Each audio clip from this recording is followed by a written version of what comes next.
Hablame de la patria financiera. Sebastián Cat es docente, ejerce la docencia en Capital Federal. He tenido la oportunidad de conversar con él. Está en línea. Vamos a hablar de algo que de alguna manera se viene, que es una propuesta de docentes, padres. Básicamente tiene que ver con volver a las aulas. Sebastián, buen día. ¿Cómo le va? Buen día, ¿qué tal? Bien, bien. Bueno, acá estamos con alguna tenue medida en la provincia de Buenos Aires, por ejemplo, acá para Mar del Plata, con una disposición que permitiría volver a las aulas de manera muy acotada y siempre y cuando los gremios, dicen los docentes, pero en realidad son los gremios, los padres de cada escuela se pongan de acuerdo en el modo y el contexto, lo cual es más o menos como decir, si tenés suerte el pibe vuelve a la escuela, ¿no? ¿En qué están ustedes? Cuénteme.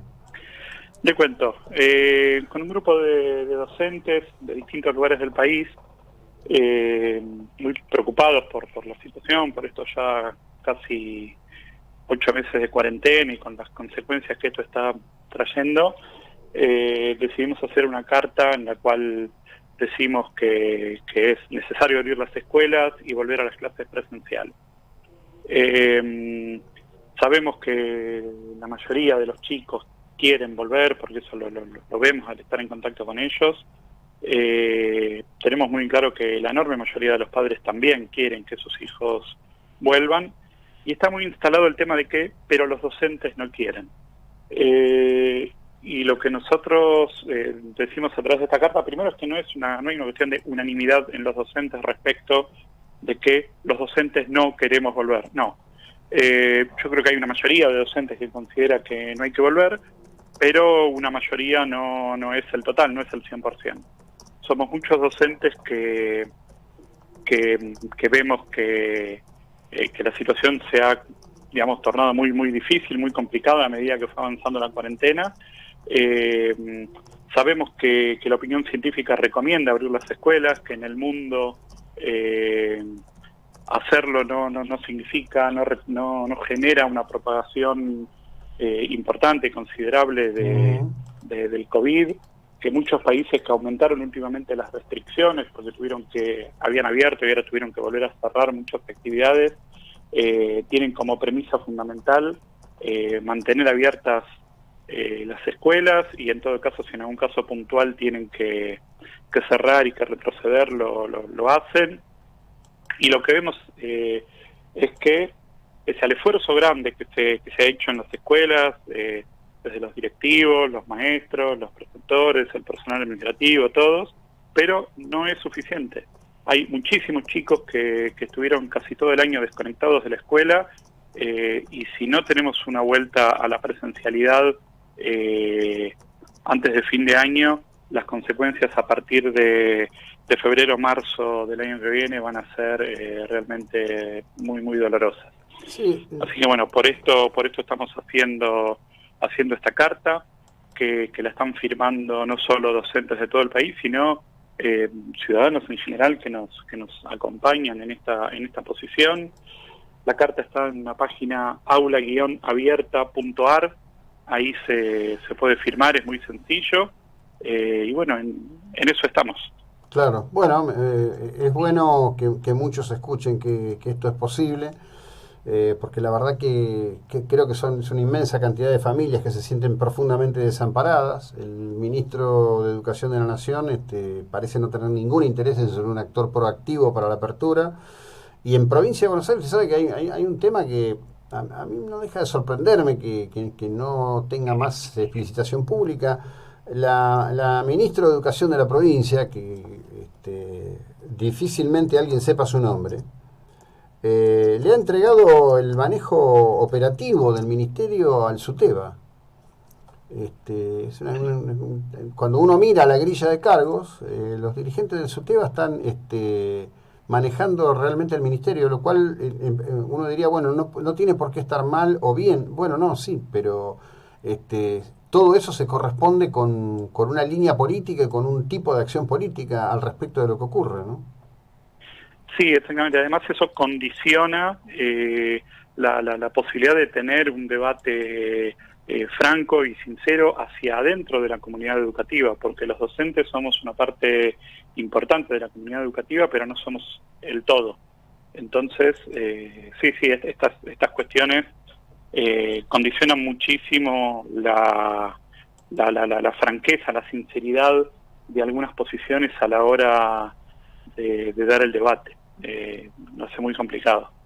Pero bueno, nosotros estamos planteando esto, tenemos en claro que en lo que queda de 2020 la concurrencia de los estudiantes y los docentes debe ser voluntaria, no debe ser obligatoria, hay que tener en cuenta y hay que respetar digamos, protocolos, pautas, hacerlo con grupos limitados, tener en cuenta un montón de cuestiones porque no es que la pandemia ha desaparecido, pero hay cosas que tenemos que hacer porque 8 meses de cuarentena implican inconvenientes realmente muy, muy grandes.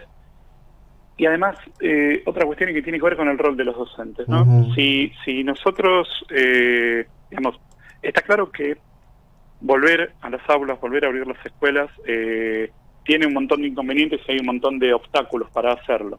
Claro. Ahora, ante esos obstáculos nosotros podemos tener dos posiciones. Una es tratar de sortearlos, tratar de resolverlos, tratar de buscarles soluciones. Y lo que vemos en algunos sectores es que lo que hacen con los obstáculos en realidad es tratar de generarlos y de potenciarlos.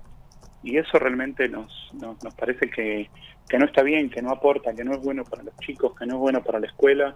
Y me parece que todos los docentes tenemos que tratar de estar a la altura de este momento que estamos viviendo y hacer como hacemos en el aula, ¿no? Porque cuando nosotros explicamos un tema en el aula y algunos chicos por ahí no lo entienden, uh-huh, lo que hacemos es explicarlo de nuevo, buscar otra manera, buscar otro camino, insistir, ir probando distintas opciones hasta resolverlo. Bueno, con esto tenemos que hacer lo mismo. Tenemos que ver cómo hacemos para sortear los obstáculos y no para potenciarlos. Y pareciera que en algunos está el deseo de que esos obstáculos ganen. Y creo que es justamente lo que no tenemos que hacer. Sí, yo, por supuesto, esto que repito en esta conversación contigo corre por cuenta mía, porque además lo sostengo hace muchos años. En la provincia de Buenos Aires, cuando menos la brutal destrucción de la educación pública comenzó con la gobernación de Antonio Cafiero, el abuelo de Santiago, cuando llegó una orden no escrita a través de las inspectoras a las directoras diciendo que no tenían que haber repitentes, que no había que discriminar y que no tenía que haber repitentes. Después, ya con el tiempo, en la espantosa reforma educativa que hizo Duhalde, eso se incorporó prácticamente en un texto, planteando siempre esa cuestión, una igualdad que se corresponde con lo que dice el presidente, que el mérito no tiene importancia. Y yo creo que hoy se está llevando a extremos. A mí no me parece que esto sea una cuestión que no quieren volver porque tienen miedo. No quieren volver porque la verdad que no les interesa, digamos, que el soberano se eduque. Es lo más antisarmientino que puede haber y es una cuestión práctica lo que hacen. Y bueno, es parte de la discusión que en algunos casos tenemos hacia adentro de las escuelas con grupos de docentes, con grupos de padres. Es una discusión que por el bien del futuro de nuestro país tenemos que tratar de dar en cada uno de los ámbitos en los que estamos e intentar convencer y avanzar. De eso se trata, porque estamos convencidos de esto que estamos diciendo respecto de que es necesario abrir las escuelas y volver a las aulas. Sí, desde ya que sí. Sebastián, bueno, gracias por estos minutos y también por el esfuerzo. ¿Repasamos entonces cómo hace la gente para adherirse? En la página aula-abierta.ar, ahí entran y está la carta en la que decimos algunas de las cosas que estuvimos mencionando en esta conversación, uh-huh, y ahí pueden firmar. Los que son docentes pueden poner de qué nivel son, de escuela primaria, secundaria, universitaria, nombre y apellido y correo electrónico, y lo envían. Y ya está, es muy, muy sencillo. Bueno, fantástico entonces. Gracias, muy amable. Bueno, Sebastián Katz, muchas gracias, buen día. Docente, no es el único.